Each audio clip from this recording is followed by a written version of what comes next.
Enforcement directorate ഉദ്യോഗസ്ഥരെന്ന വ്യാജേന 77കാരനെ ഭീഷണിപ്പെടുത്തി digital അറസ്റ്റിലൂടെ 50 ലക്ഷം രൂപ തട്ടിയെടുത്തു.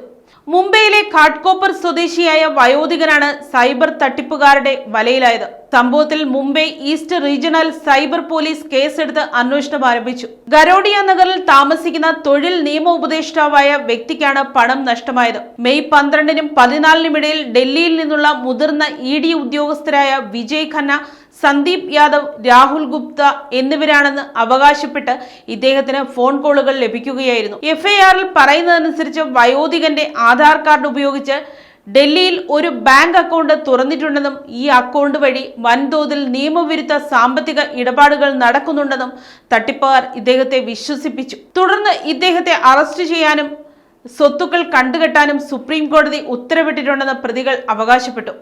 സംഭവം മറ്റാരോടെങ്കിലും പറഞ്ഞാൽ നിയമ നടപടികൾ നേരിടേണ്ടി വരുമെന്നും ജീവന് ഭീഷണിയാകുമെന്നും ഇവർ വയോധികനെ ഭീഷണിപ്പെടുത്തി. ഇതിനു പുറമെ വാട്സാപ്പ് വീഡിയോ കോളിലൂടെ വ്യാജ കോടതി നടപടികളും ED ഉദ്യോഗസ്ഥരുടെ ചോദ്യം ചെയ്യലും കൃത്രിമമായി സൃഷ്ടിച്ച് ഇദ്ദേഹത്തെ ഭയപ്പെടുത്തുകയും ചെയ്തു.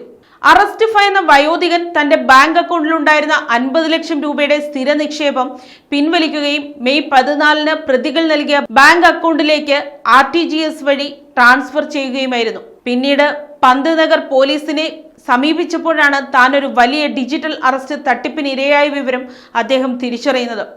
തുടർന്ന് ദേശീയ സൈബർ ക്രൈം ഹെൽപ്പ് ലൈൻ നമ്പറായ 1930-ൽ വിവരമറിയിക്കുകയും മെയ് 15-ന് ഔദ്യോഗികമായി FIR രജിസ്റ്റർ ചെയ്യുകയുമായിരുന്നു. ഡിജിറ്റൽ അറസ്റ്റ് തട്ടിപ്പിനെതിരെ ജാഗ്രതാ നിർദ്ദേശം നൽകിയിട്ടും ഇത്തരം സംഭവങ്ങൾ ആവർത്തിക്കുന്നത് ആശങ്കയുണ്ടാക്കുന്നതാണെന്ന് പോലീസ് വ്യക്തമാക്കി. News desk, Kottarakkara media.